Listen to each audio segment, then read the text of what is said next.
pull up a chair here on my porch.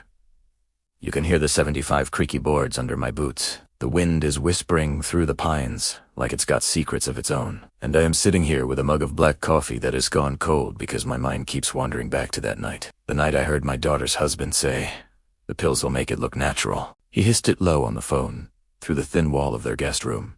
Like a snake shedding lies, I fled their home at midnight, my old heart hammering like a war drum, my legs carrying me out the back door into the dark with nothing but my keys and a gut full of ice. My name's Harlan Brooks, and that, my arge, you figure you've heard every kind of story. I lost my dear Clara to cancer 20 years back, and I've buried buddies to time and bad luck. But this was venom from the inside. A plot to slip me something quiet so my natural heart would give out. All so they could cash in my insurance policy for their dream life down payment. Picture this. A warm family dinner in suburban Ohio. My girl, Emily, she's 42, with her mother Clara's blue eyes and my own stubborn streak hugging me tight at the door. Her husband, Mark, is flipping steaks on the grill with that salesman smile as wide as the lake, talking big about finally getting ahead. The wine flowed. We laughed over pie, and everything felt right. But halfway through the night, when the house had gone as quiet as a grave, I caught it. His voice on the hall phone, cold as a banker's promise. "Yeah, the pills will make it look natural.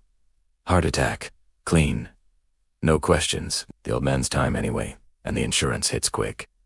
Have you ever had words hit you like a splash of cold water, freezing the breath right in your lungs, making you wonder if you're already dreaming your last? That's what it felt like. That one moment turned my whole world upside down. I bolted, slipping out of that house like a shadow, and I drove until dawn cracked the sky, wondering the whole time, did Emily know her man was sharpening knives in the kitchen? But here is the hook that kept this old ticker going.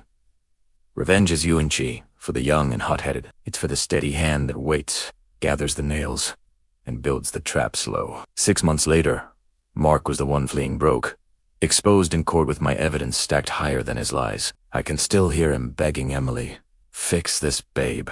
He's ruining us." I just watched him from the back row, my natural life richer than his wildest scheme. If you've ever trusted family blind and woken up to the bite, the kind of hurt that makes you double lock doors and sleep with one eye open, then this story's for you. So, pull up closer. Brew some coffee, strong, like my dad used to make. We're going to ease back to Emily's little girl days, back when the favoritism started, subtle as a splinter you ignore until it festers. You feeling that chill yet? Good. It means you're in it with me. Let's unroll this ball of twine, knot by knot. At 75, with the sun slanting low through these porch rails, I sanded smooth myself back when my eyes could focus on something closer than an arm's length. Oh, why? Think about Emily S. early days. It's like opening a hope chest full of faded ribbons and crayon drawings. The good stuff, mixed with the first hint of rot you don't smell until it has already set in. Born in 72, our Emily came into that ranch house like a burst of Clara's laugh. Blue eyes as wide as the lake we fished, and a chin set stubborn as mine when she'd crossed her arms and declare, "I'd do it myself, Daddy." Clara and I were 28. Then, I was swinging hammers on construction crews, building the new subdivisions that were popping up everywhere. My hands were calloused thick from framing houses that would shelter families just like ours someday. Clara taught kindergarten, and she'd come home with glitter in her hair and stories of tiny tots turning letters to magic. Our place wasn't much. It had a chain-link fence my dad helped me put up, a backyard swing set that creaked like a fiddle when Emily pumped her legs high. But it was ours. Holidays meant a turkey Clara stuffed with her mama's sage recipe, the smell filling the air like a hug from heaven. We'd cut our Christmas tree from the woodlot, the bowsaw singing through the pine. Summers meant days at the lake. By the time she was 4, Emily was baiting her own hook, picking up a worm with a little wiggle and a gotcha. Clara would pack egg salad on soft bread, the celery crunch sharp and fresh, and I'd teach them both how to skip stones until our arms ached. Emily would yell. Mine went 5 times. "Daddy, beat that." Ever watch a little one's eyes light up at a simple splash and feel like you just struck oil in your own chest? That's how it was with Emily. Pure gold, with no shadows in sight. She was the center of our world. After years of trying, Clara and I thought we might never have kids. So when Emily arrived, she was the miracle we'd prayed for. Clara, especially, she doted on her. Emily wanted a doll with real hair, Clara would work an extra shift tutoring to get it. Emily scraped her knee. Clara would treat it like a battlefield wound, with kisses and cartoons and a scoop of ice cream for bravery. Me, I loved her, something fierce, but I tried to keep her feet on the ground. I'd tell her, sweetheart, you can't always get what you want. But Clara would just wink and whisper, let her have it, Harlan. She's our only one. Looking back, that's where the first thread came loose. I didn't see it then. I just saw a mother's love, but it was a love without edges, without a no. It taught Emily that her wants were the most important thing in the room, and it was a lesson that would follow her, shadowing her right up to the day she brought Mark home. A man who saw that same trait in her and knew exactly how to use it. Shadows have a way of creeping up on you. You don't notice them until you slip. For us, the Brooks family, it started with Clara's folks, Grandpa Joe and Nana Ruth. Good people from Ohio farm country. Joe ran a feed store until his knuckles gave out, and Ruth baked pies at One Blue Ribbons every single August. They weren't bad people, not at all, just from a different time. You know the kind, that old boys carry the family name way of thinking. Born from a life where sons plowed fields and daughters mended clothes, they loved our Emily, something fierce. Spoiled her with warm cornbread and yarn-haired dolls whenever we visited their clapboard house. Joe would bounce her on his knee until she was breathless with giggles, booming, "This Brooks girl's got this spark. Harlan, gonna light up the world someday." But it was at the holiday table, Thanksgiving, with the golden turkey and tart cranberry sauce, that the cracks started to show. It was subtle, like a bubble that's just a little off level. Joe would carve the turkey with his pocket knife, the blade flashing. "Emily, honey," he'd say, "pass Daddy the dark meat. He's the man of the house now, ain't he?"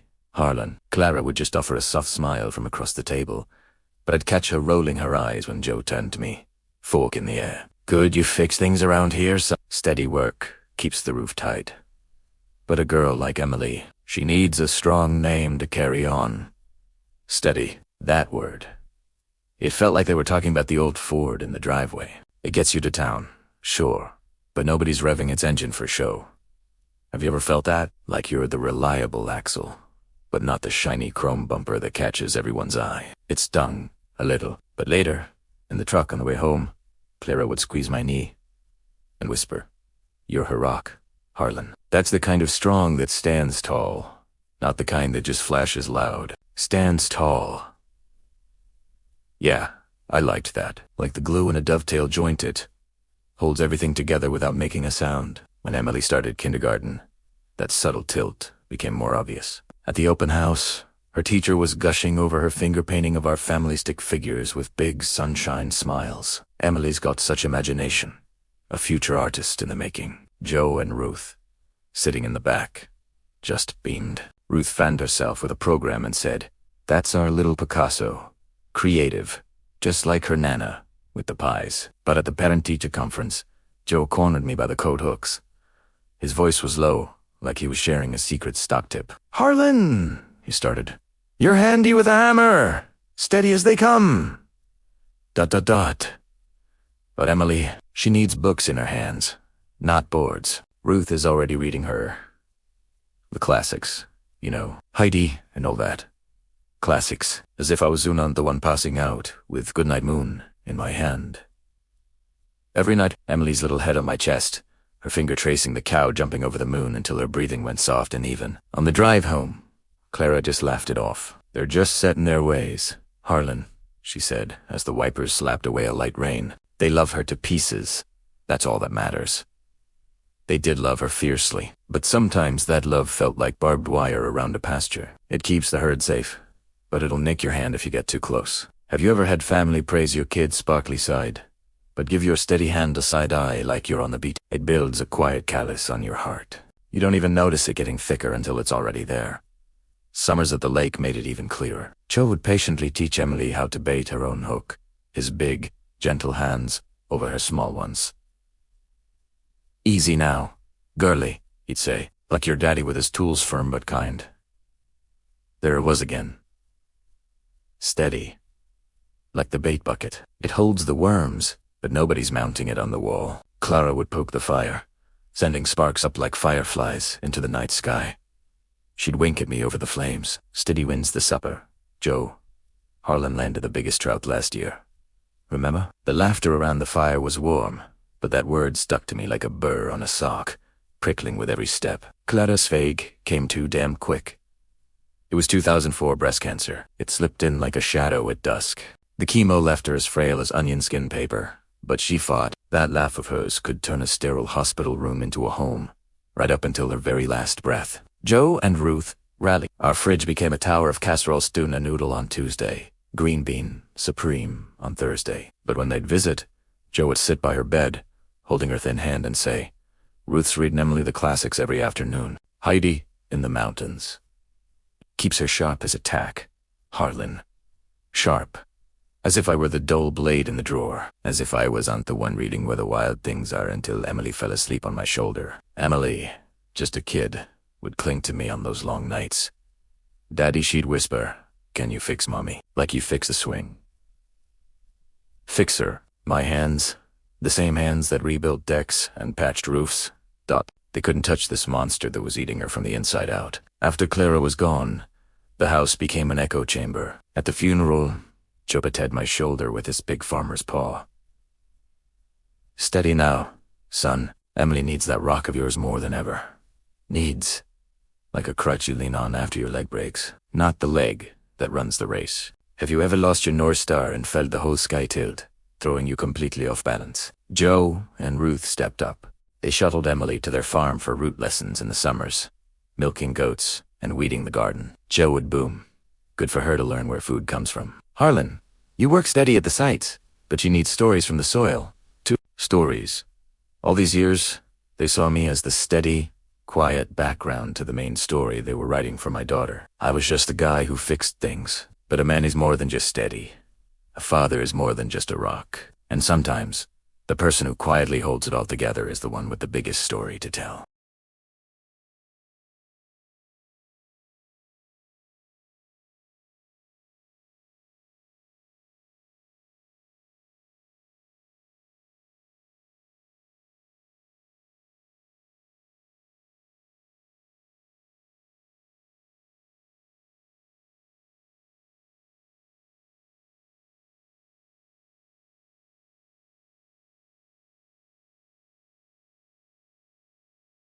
"Creative's fine," he'd grunt, "but mix in some practical, like fixing things that last."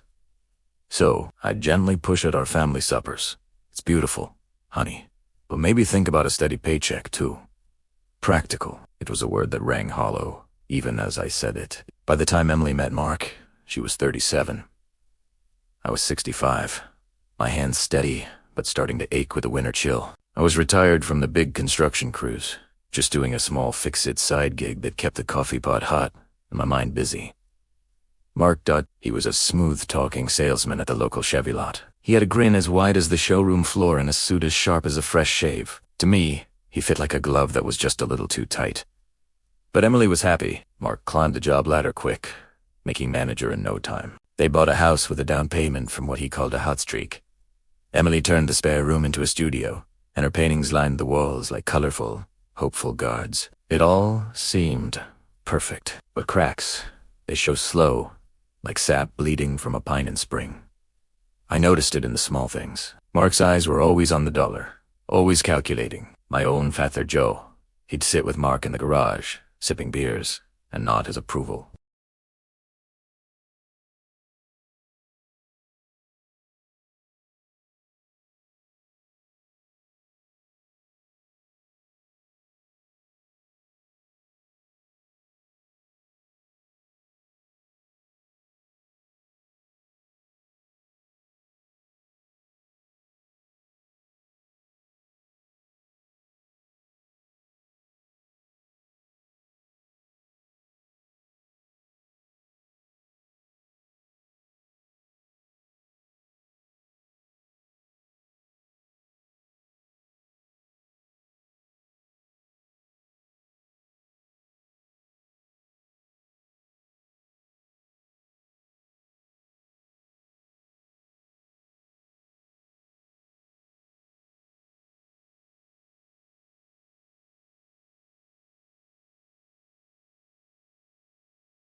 We were at their house. Steaks were sizzling on the Weber grill, red wine flowed, and everyone laughed over birthday cake as the candles flickered.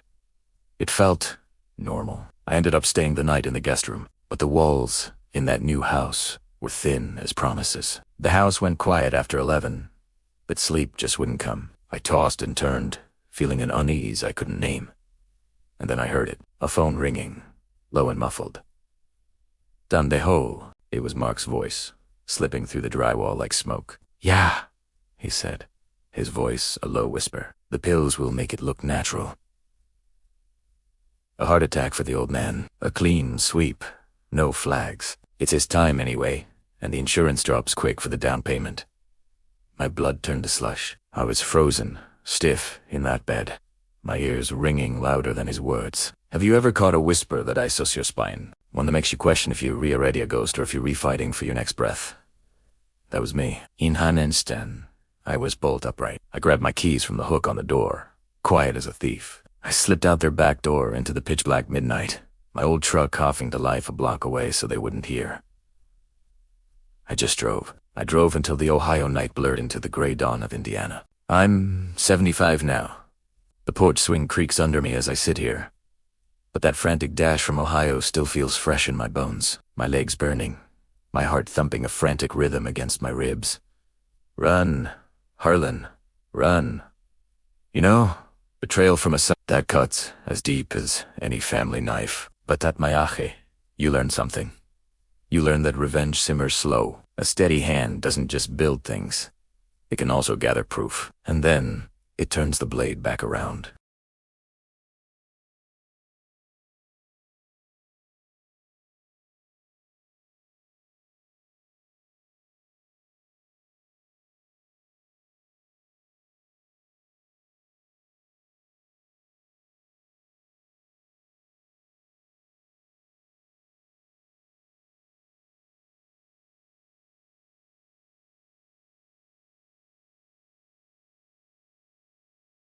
But your hand stays steady on the plane, trying to smooth it out until it's just too late to straighten. Emily was 37, just coming out of a rough patch. Her art studio in the city was doing okay, with commissions for local galleries. Her paintings of lake sunsets were selling steady to folks who wanted a piece of that blue, a piece of her mother Clara's memory, in their living rooms. I was 65, my hands still good for small fixes, but slowing down on the big jobs.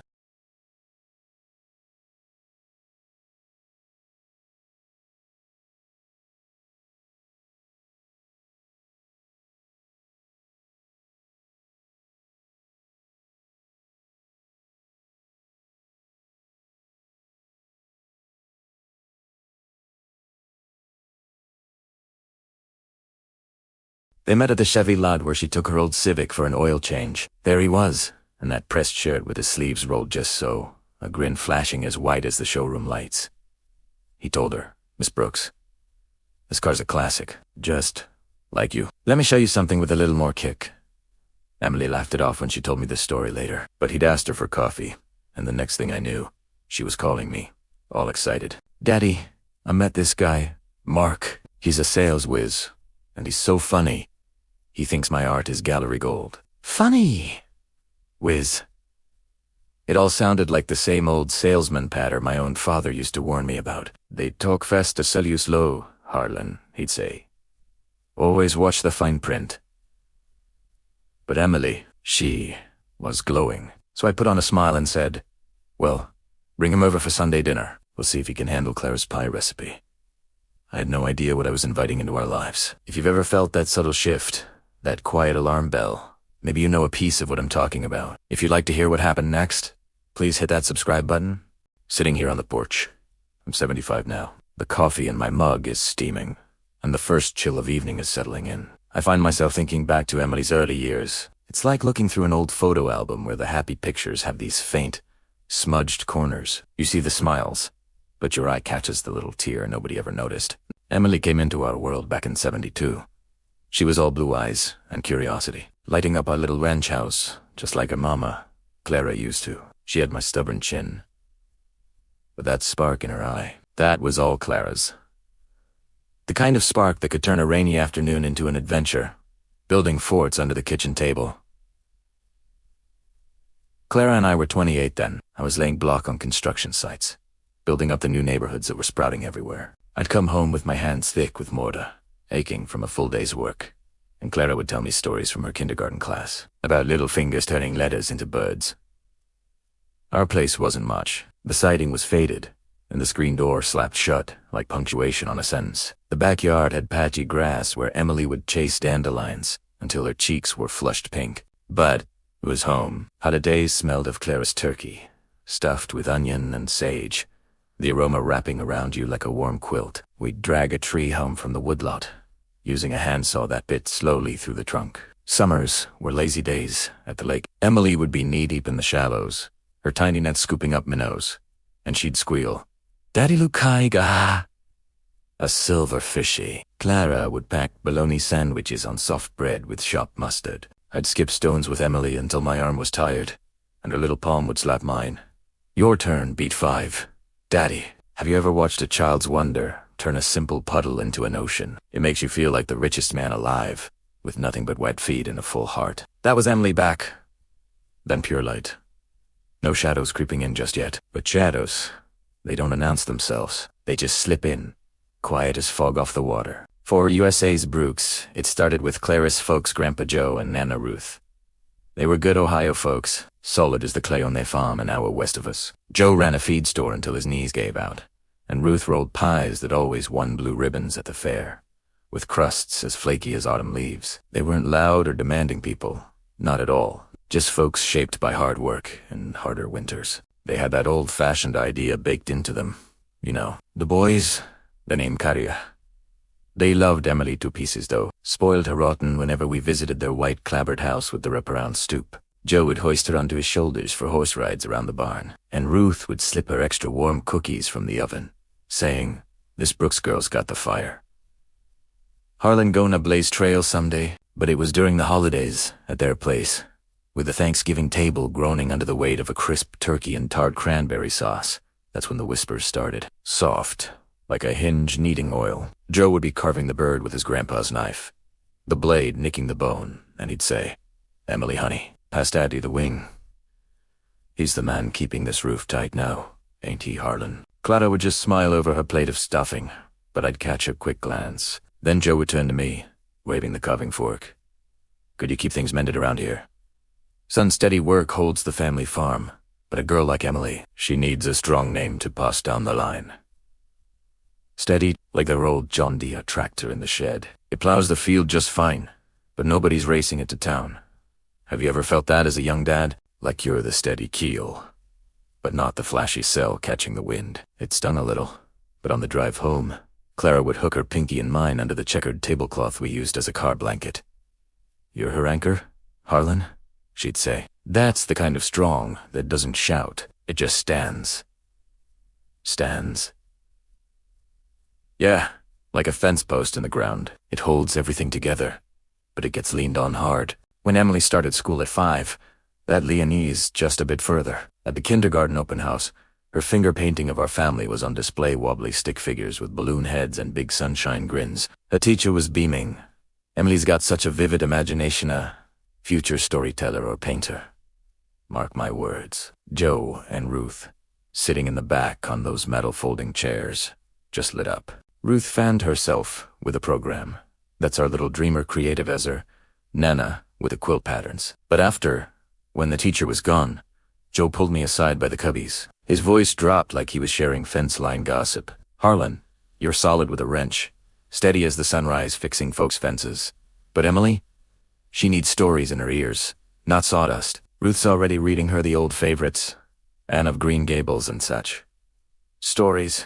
As if I was onto one spinning. The 3 little pigs with full sound effects until Emily fell asleep giggling on my chest, her tiny finger poking my nose for the wolf's huff. On the ride home, Clara just chuckled it away as the wiper swiped mist from the windshield. "They're just stuck in their ruts, Harlan. They love her something fierce. That's the root of it. Fierce love." It felt more like the chicken wire around the garden head keeps the rabbits out. Sure, but it tangles your fingers if you grab it wrong. Have you ever had your family gush over your kid's dreamy side, but give your steady way a side glance, like you're stuck in the slow lane? It starts building this quiet armor around your ribs. the kind that pads the blows without you even asking for it. Summers at the lake brought it all out, even brighter. Joe would be showing Emily how to thread a worm on her hook, his big, gentle paws guiding her small ones. Easy does it, girly like your daddy with his hammer, firm but fair. But then, around the evening campfire, after we'd whittled sticks for marshmallows, Joe would launch into his yarns about the monster trout that snapped my line in 55. He'd slap my knee with a big laugh. Harlan, you mend rods better than most steady hand for the reel. Keeps the line taut even if the lunker's just a legend. There it was again. Steady. Like the bait, pale swinging from the dock. It holds the wriggling night crawlers, but nobody's framing it to hang on the mantel. Clara would stir the fire with a poker, sending sparks popping up like early stars, and she'd wink at me over the flames. Steady catches the keeper. Joe. Harlan reeled in the biggest walleye last fourth, didn't he? The laughter that followed was as warm as the embers. But that word, steady, it hooked in my craw, like a bad barb, tugging with every cast I made. Loosing Clara was like a storm hitting without a single cloud in the sky. It was 04, breast cancer a thief that slipped in and stole her light, bit by bit. The chemo drained her, but her laugh. That laugh held on right until the end. I remember Emily, just a kid then, clutching her mother's hand in that hospice bed, her little voice trembling. Mama, Daddy'll fix it, won't you, Daddy? Fix it. My hands could patch a roof and stop a leak, but they were useless against this. My in-laws, Joe and Ruth, they were a force of nature, a fortress of casserole. But after Clara was gone, their well-meaning visits felt different. Joe would sit in the armchair we'd put by her bed, holding her hand, saying, Ruth's reading Emily the classics. Harlan keeps her mind sharp. Sharp. Like I was on the one reading the Velveteen Rabbit every single night until Emily's head drooped onto my shoulder. Emily, bless her heart, stuck to me like glue. Even when she was 32, working at the library, she'd ask, Daddy, can you fix Mama? Like you fixed the birdhouse? How do you explain to your child that some things are broken beyond repair? I could rebuild a deck, hang a door perfectly square, but I couldn't budge the monster that took her from us. The day she passed, the world went quiet. At the funeral, Joe clapped me on the shoulder.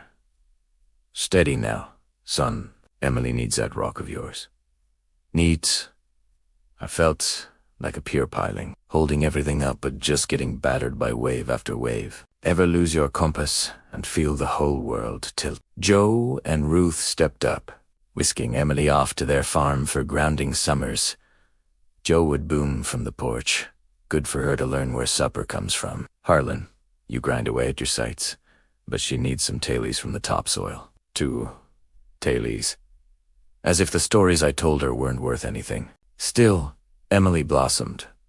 She went to college for art, her sketchbook always with her, just like Clara's old watercolor set. But at Sunday dinners, Joe would always nudge. Art's a fine, fancy honey, but you need something practical, like your daddy, mending things to last. Practical, it echoed in my ears. Hollow. Then, when Emily was 37, she met Mark. He was a salesman at the Chevy dealership, old polished charm and a grin brighter than the lot lights. He told her her beat-up Seabeak was a classic, just like you.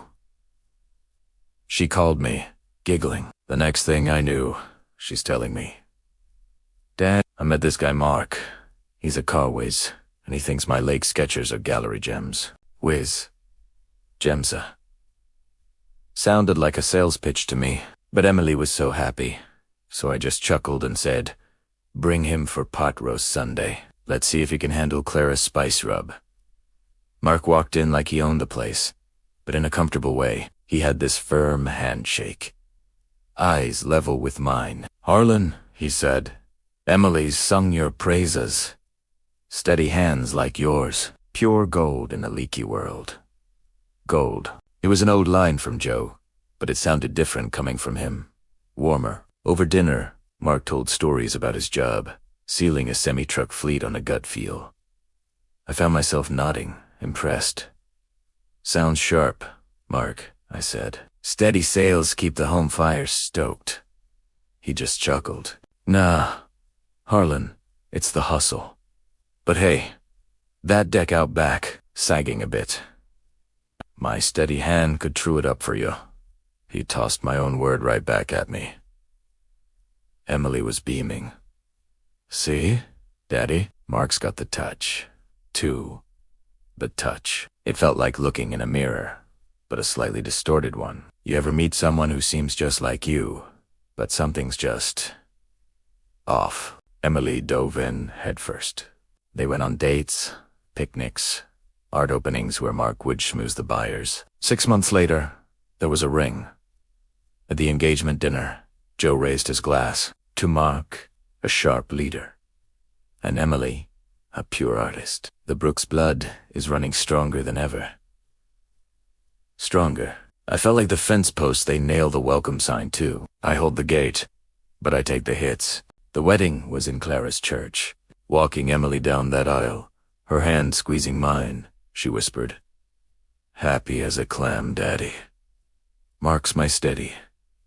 Hand it off.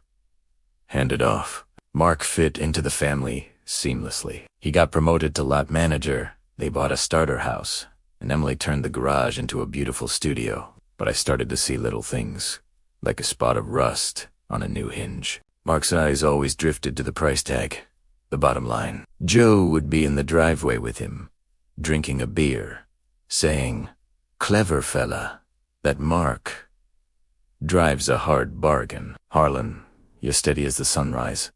But Mark's got that go-getter gear." Go-getter. That word started to get under my skin. It felt like a subtle dig, a constant comparison. My steady, reliable way of doing things was being put up against his flashy hustle, and I was coming up short. The foundation I'd built for my family, for Emily, felt like it was being chipped away. One go-getter comment at a time. It's a strange feeling, watching your world shift on an axis you didn't even know existed. I used to feel like I was just idling in neutral, you know? My daughter, Emily, would call every week, her voice just bubbling with excitement. "Daddy, Mark's incredible. He got another promotion, and he's talking about a beach getaway for our anniversary." Incredible. Yeah, but whenever I'd drop by their place, I'd see a different picture. Mark would be at the grill, like a general commanding his troops, a spatula in one hand and his phone in the other, buzzing with work leads. He'd clap me on the back and say, "Harlan, that back deck's dipping a bit. Your steady hand could level it in a day." Gold as always. Cold. It felt more like guilt on Pine Looks Pretty, but peels away at the first sign of trouble. Emily would hug me in the kitchen, her apron dusted with flour from the pie she was baking. "Love you to the moon, Daddy," she'd say. "Mark says you're the rock we all lean on." A rock, steady as the hills. My wife, Clara, had been gone for a decade by then. Emily was 42, married to Mark for 5 years. I was 65, retired from my contracting crew, my hands still steady but getting stiff in the winter. I mostly did odd jobs for neighbors who swore by old Harlan's eye for true. Then came Emily's 42nd birthday party at their house. It felt just like old times, to good kind. Steaks were searing on the Weber grill, smoke curling lazily into the evening air. The wine poured as ruby red as Clara's favorite lipstick, and laughter bubbled over pie as 42 candles flickered like trapped fireflies. It was a perfect night. I ended up crashing in their guest room. The walls were as thin as summer curtains, and the clock on the nightstand ticked loudly in the dark, like it was counting down to something. The house grew quiet after 11, but sleep just wouldn't come. My mind was wandering, thinking of Clara's laugh, when I heard the low jangle of the phone in the hall. It was Mark's voice, slipping through the drywall like oil through a crack. "Yeah," he was whispering. "The pills will make it look natural. A heart attack for the old man, clean as a whistle. No red flags. His time's up anyway, and the insurance drops quick for that dream house down payment." My blood turned to ice. I froze, sitting bolt upright in bed, the sheets tangling around me like ropes. My ears were ringing, but his words drilled into my head. Pills. Natural. Old man ... insurance. Have you ever caught a whisper that freezes you to the bone? That makes you question if you're losing your mind or fighting for your next breath? That was me in that moment. I lurched out of bed, my socks muffling my steps on the cold oak floor. I grabbed my keys from the nightstand drawer, quiet as a church mouse, and eased the bedroom door open. The creak sounded like a scream in my head. I tiptoed down the hall, a shadow moving through their home, and slipped out the back door off the kitchen. The latch clicked as soft as a sigh, and the night swallowed me whole. My old truck was parked around the block. It coughed to life on the second try, and the headlights got a black ribbon on the interstate unfolding before me. Ohio faded into Indiana's gray smear as the dawn sky cracked open, raw and pink. Even now, at 75, sitting on this porch swing, that midnight escape feels as fresh as yesterday. My legs were burning, my heart thumping a frantic rhythm. Run, Harlan, run, you old fool. Fleeing wasn't cowardice, it was the smart play. It was the steady hand, grabbing the oar before the current drags you under. You see, uncovering a plot that could have ended you. It cuts deeper than a knife from a stranger. But at Mayaje, you learn that revenge isn't some hot, fast blaze. It's a slow simmer in a Dutch oven, a steady hand stirring until the meat just falls tenderly off the bone. Now, at 75, with the coffee pot gurgling empty on this porch table, scarred from years of mugs and maps, I think about those first days on the run. It was like trying to unearth an old tree stump you pull on one root, and the whole ground shifts beneath your feet.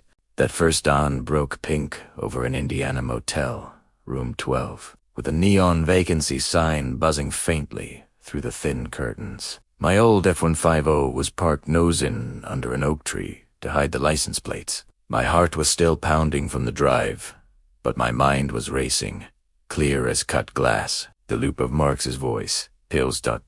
natural ... Old man, insurance wasn't a bad dream. It was a poison plan, a Sorrel, a 38 my Clara had made me keep in the nightstand. I was 65 then, but age teaches you quick that running away isn't the end.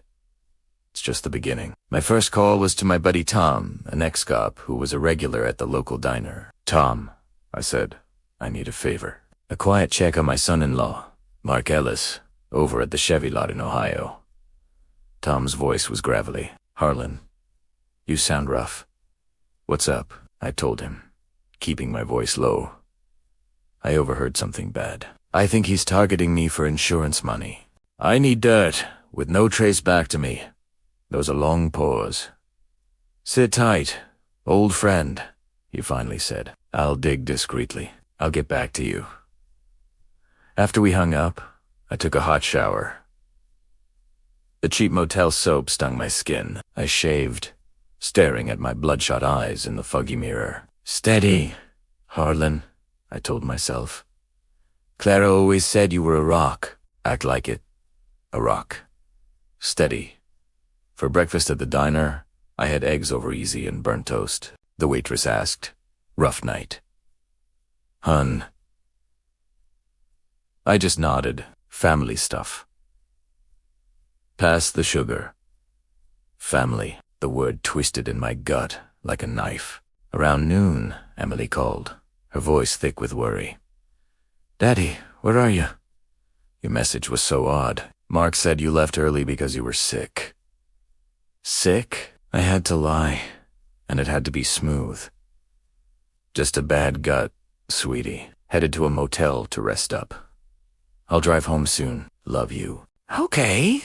Daddy da? Dot? Mark's worried. Should he call you? Nah, I said.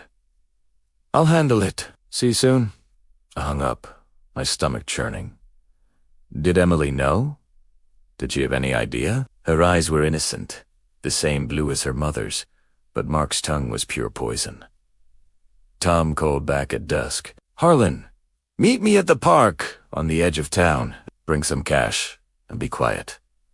At the park, the kids' swings were empty and rusting. Tom's truck pulled up, and he slid into the passenger seat of my pickup. Mark Ellis looks clean on the surface, he started. He's a sales star at the lot, closing big deals with fat commissions. But when you dig deeper, he's got a mountain of debt. Credit cards are maxed out. There are whispers about loan sharks, and a history on gambling apps shows he's losing big at online poker. He paused, then looked me dead in the eye. That insurance policy on you? It's from Clara's time. You drub. It's a $200,000 payout. Mark pushed Emily to update it last year. You're still the beneficiary, but there's a clause. The payout doubles for natural causes if ... double quotes. He trailed off. I get it, I said, my heart dropping into my stomach. Do you have proof? Tom passed me a thin folder, an email chain between Mark and a buddy, he explained. He calls the old man's policy a goldmine and talks about how a slip could be made to look quiet and natural. Thank you for watching this far. If you're enjoying this story, please hit that like button and subscribe to the channel so you don't miss what happens next. I never thought I'd see Betrayal. And let me tell you, age gives you a certain kind of patience. A patience you need when you uncover a snake in your own garden. It all started on my birthday. I overheard my son-in-law Mark on the phone. Just a few pills. Natural. Heart of an old man. The insurance will be clean. My blood ran cold. The insurance policy, the one Emily, my daughter, just had me update. One had to get out of there. I couldn't look at my own daughter. Couldn't tell if she was part of it. The thought was a physical pain, sharper than any ache my old bones could muster. I packed a small bag, my mind a blank, roaring storm. I just drove. I ended up at a cheap motel, the kind with flickering neon signs and sheets that feel like sandpaper. I had to call my old friend, Tom. He's a retired cop. Knows how to move quietly. Tom, I said, my voice shaking. I need you to do something for me. Dig into Marcellus. Quietly. For my family. There was a pause. For your family. Harlan, I'm on it.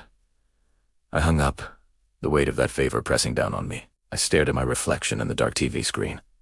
Was I doing the right thing? Was I just a paranoid old man? The next night, the loneliness was a beast. I had to hear Emily's voice. I called her. Daddy. Where are you? We're so worried. Mark is out looking for you right now. The concern in her voice felt real. But Mark looking for me sent a shiver down my spine.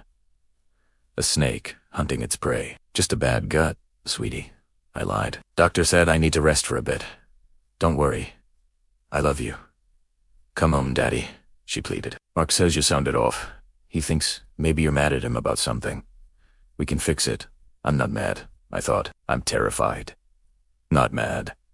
Honey, just an old man's aches. I'll see you soon. I hung up, my thumb hovering over Mark's contact. Blocked. The snake wouldn't be biting me just yet. For 2 weeks, it was a ghost, moving from one rundown motel to the next across Ohio and into Pennsylvania. Room 7. This time, the bed sagged in the middle. A perfect metaphor for my own doubts. Tom called me on the burner phone he'd given me. Harlan, his voice was grim. The kid's got problems. Big ones. He's pushing Emily to get more papers signed. Something about an accidental clause in your policy. Says it'll double the payout. And get this, he owes over $150,000. Loan sharks are calling. I've got the call logs. $150,000. The number hung in the air. This wasn't just about a dream house anymore. This was desperation. Tom, I said, my voice steady now. The fear replaced by a cold resolve. Is there more? Yeah, he said. I've got a recording. Mark, talking to a buddy. It's not good, Harlan. A recording. The final nail. The steady hand that would build my case. But what about Emily? Was she a victim or a willing participant? The question tore me apart. Was she blinded by love? Or was she baiting the trap premeditated? No, I dialed her number again, my heart pounding a rhythm against my ribs. Sweetie, I started. I think I'm feeling a little better. Maybe I should talk to Mark. Her voice was rushed, almost too eager. Oh, Daddy, that's great. Mark's been so worried. He says maybe the stress of everything has been too much for you. He even offered to help find a doctor. A doctor. His doctor. The final piece of his puzzle. I felt a knot twist in my gut. Tell Mark. One said thanks, I said, my voice flat. I love you. Blind or bait. The line was getting blurrier. I spent another week hiding, this time in a small rented cabin up north, by a lake Clara would have loved. I'd sit on the dock for hours, fishing rod in my hand, but my mind was 1,000 miles away, racing through scenarios. Do I confront them? Do I wait for Tom to build the perfect, ironclad case? My heart, my foolish old heart, pulled me toward Emily. I had to see her face when she heard the truth. So I drove south, back to Ohio. I parked down the street from their house, watching the lights inside. Mark's shiny new car was in the driveway. Emily's studio light glowed from the upstairs window. She was probably painting, her one true escape. At 8 p.m., I walked up the driveway and knocked on the door. Emily opened it. Her eyes went wide, and then she threw her arms around me, hugging me so tight I could barely breathe. "Daddy, where have you been?" I was scared to death. Over her shoulder, I saw him, Mark, standing in the kitchen doorway, a beer in his hand, that salesman's smile plastered on his face. But it didn't reach his eyes. "Harlan," he said, "good to see you're okay. Come on in, let's talk." "Talk?" "Yes, let's talk." We sat at the kitchen table, the one Emily had carved birds in 2 years ago. I stared at the man who had called me Dad, the man who held my daughter's heart. He poured me a coffee. "Sweetie," I began, looking only at Emily. "I need to tell you what I heard on my birthday night." Her eyes widened. "Heard what, Daddy?" I didn't answer. I just took out my phone, the cheap burner from Tom, and pressed play. Mark's voice filled the silent room, low and conspiratorial. Pills. Pills. Natural. Heart of an old man. Insurance. Clean. The color drained from Emily's face. Her hand flew to her mouth. "Daddy. No. That's not. Mark." She turned to him, her voice a whisper. He jumped up from his chair, his face turning a blotchy red. "That's a fake. The old man's trying to trick you, Emily. He's losing it. You have to believe me." She looked back at him, tears streaming down her face now. "Mark, explain it." "What pills?" he stammered, sweat beading on his forehead. It was a joke, but be a stupid joke with a buddy. It wasn't real. The lie was so thick you could smell it. My voice was calm, steady. "Emily, the recording is dated and timed. Tom also found Mark's debt. $150,000, and the loan sharks who want it back. And the policy update you signed last month. The one with the accidental clause that doubles the payout." She gasped, pushing her chair back from the table. "Mark, ... You were planning ... For Daddy to ... He lunged toward the table. "Harlan, you're lying. You're trying to ruin us." I grabbed Emily's arm, pulling her away from him. "The truth isn't ruin, son. It's just the truth." Emily was sobbing now, her head in her hands. "Daddy, I'm so sorry. I was so blind. He told me the insurance papers were for our future. I thought I was protecting us." Mark bolted for the door, spitting venom. "I'm calling my lawyer. I'll sue you, you old fool." The front door slammed shut, and a moment later, we heard the squeal of tires peeling out of the driveway. Emily clung to me, her body shaking. "Daddy, what do we do now?" I held her tight, stroking her hair like I did when she was a little girl. "Now," I said, my voice solid as oak. "Now, we give the truth to the police. We have the recordings, the financials, everything. My lawyer's already on it. I love you, sweetie. Your mom would be so proud of how strong you are." She nodded through her tears. "Will you stay? Please, stay the night."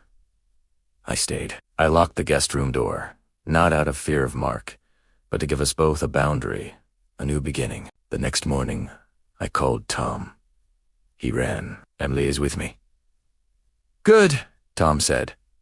"A warrant is on its way. He won't get far." Confronting my daughter, seeing her heart break, was the hardest thing I've ever done. But at 75, you learn that some wounds have to be cut clean if they're ever going to heal. Love can be blind, but the truth, no matter how painful, is the only thing that can truly set you free. I remember the night it all started to unravel. Emily, my daughter, just nodded when I asked, "Did you witness the signature?" "Quietly," she admitted. "Yes, and I regret it." That was all I needed, I told Pete.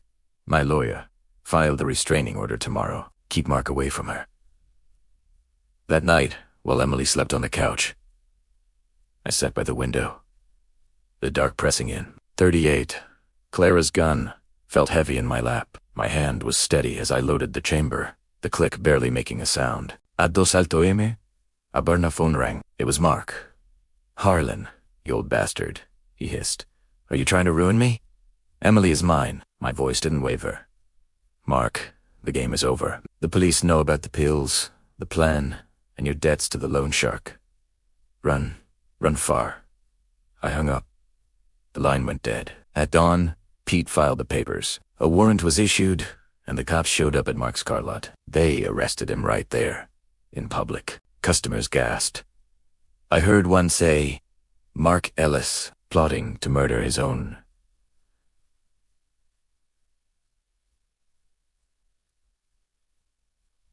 father-in-law. It was all over the local news that night. Salesman's scheme, an insurance scam unraveled. I saw Emily crying as she watched the report. Daddy, I'm so sorry, she sobbed. I see now. He's a snake. He was. I put a steady hand on her shoulder. You see now, and you're free. Sweetie, Clara would say to forgive, but to forgive slow. The trial took months to build. Pete was relentless. He had Mark on the stand, sweating under the lights. Is this your email to a friend where you wrote, the pills would look natural? Mark stammered. It was a joke. But it wasn't a joke. Pete presented the logs of Mark's texts to the loan shark. Pay to 50, or your family gets hurt. That's sealed Italiano. The jury was out for 2 days. Guilty. Attempted murder and fraud. 15 years. No parole. The insurance company called almost immediately. They dropped the payout claim. Mark's assets were seized to pay his debts. The house was foreclosed. The car repossessed. Emily filed for divorce. It was a clean break. She moved back in with me, setting up a studio in the garage. Soon, her canvases were bursting with color. Daddy, she said one afternoon, thank you. I can see clearly now. That's what mattered. Seeing clearly, building the case, nailing that coffin shut. It was necessary, but age teaches you that revenge isn't about destroying someone. It's about freeing the ones you love from their chains. That feeling, after you've hammered the final lie shut and you feel that weight lift off your chest, you can finally breathe. And that win, it tastes sweet, but it's a slow sipping kind of sweet. Now, at 75, with the first frost, nipping the porch rail and the coffee steaming in my mug, I think about the aftermath. It's like stepping out of a violent squall into a world that's sharp and clear in the sun. But the wet clothes, they cling for a little while. You have to dry out slow. The trial ended the next summer. I can still see Mark, dressed in an orange jumpsuit, glaring at me across the courtroom. You win, old man, he spat. But Emily will regret this. Regret! The hiss of an empty snake. The judge's gavel cracked like a whip. Guilty of attempted murder in the first degree and insurance fraud. The sentence says 15 years in the state penitentiary. No possibility of parole. A gasp went through the gallery. Emily's hand squeezed mine, her knuckles white. It's over, Daddy. It was over. As the cops led Mark away, the rattle of chains was drowned out by the flash of news cameras. The headlines were brutal. Chevy salesman sentenced. Plot against father-in-law for policy payout. The insurance company called Pete. The claim was denied, and Mark's assets were seized to pay his victims. Victim. That was me, but I felt steady. The bank auctioned Mark's house. As Emily packed the last of her boxers, she cried, Daddy, this was supposed to be our new start. I held her. It is a new start, a real one. She moved back to the ranch with me. The garage became her studio, light flooding onto stacks of canvas. The paint she used burst with the colors of the late Clara and I used to love. Daddy, she told me, I can see the snake skin now. Love isn't blind anymore. I put a steady hand on her shoulder. You see now, and you're free, sweetie. Clara would say to forgive slow, but build strong. And we started to build. Over the next few months, she healed. Slowly. There was therapy. Long talks about broken trust. Her paintings, which had been dark, swirling masses, started to turn into bright blues and gentle light. She got a full-time job at a local gallery. Her first show, titled After the Storm, sold out. The reviews were incredible. Emily Brooks Rohard shows us all how to survive. Joe and Ruth, old friends, visited the farm. They were quiet, but their support was solid. Harlan, we're so sorry. That charm of Mark's. It fooled us, too. Emily is strong, a true Brooks. Strong. An echo of Clara's own strength. I got busy fixing up the house, adding a small deck that didn't sag, building steady shelves in the studio to hold all our canvases. Once, a letter from Mark arrived from prison. He was begging for help with an appeal, claiming he still loved Emily. I burned it in a fire pit and watched the ash fly away. A snake sheds its skin, I thought, but it should stay buried. I showed Emily a copy. She just laughed, a bitter sound. You were right, Daddy. He's gone. Gone. A year passed. Emily started dating again. Slowly, she brought home a carpenter, a man with hands as rough as mine. Daddy, me Tom. He fixed his boats down at the lake. He's steady. Good. Steady. Good. Their wedding was small, held in the little church Clara had loved. As I walked Emily down the aisle, she squeezed my arm. I'm so happy, Daddy. Clara would be so proud. I was proud. Now, at 75, I sit on my porch swing, listening to it creak. Emily and Tom are visiting, and their kids are running and laughing in the yard. We share a cup of coffee. Emily smiles at me. Daddy, will you tell me the story again? The one about how steady always wins. Win. It's not about revenge. It's about earning your peace.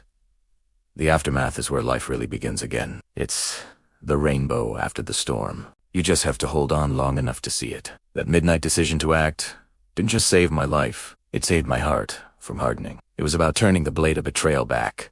Not to wound, but to protect. And it left me here, at 75 on a porch full of peace, with a family mended stronger than it was before. Looking back from this rocker, with the wind sighing through the pines Clara planted, every hard lesson, every steady that stung, every mask Mark wore, they tempered me. They proved that real victory isn't a hot, hammering smash. It's the slow, careful work of a plane, shaving the rough edges until everything is smooth, building something that can weather any storm. Mark is in his cell, his 15 years echoing into emptiness. Emily is free, her canvas is bursting with life, her laugh a perfect echo of her mother's. My old friends, Joe and Ruth, hug me tight when they see me. Harlan, steady wins. We're so proud of you, Brooks. Win. Steady. As Emily's kids run through the yard, she squeezes my hand. Daddy, thank you for teaching me to trust the truth. Truth. At 75, my bones achy, but my heart is full. I know Clara is watching, and I can almost hear her whisper, build it to last, Harlan. And we did. If this story hit home for you, hit that like button and maybe share it with someone who needs a reminder that a steady hand can pull you free from anything. Let me know in the comments below, what was your midnight flea moment? That moment you knew you had to act to protect what you love. Subscribe for more stories about clearing the fog and finding your way. Thanks for sitting on the porch with me for a while. Now go and play in your own board, steady and true.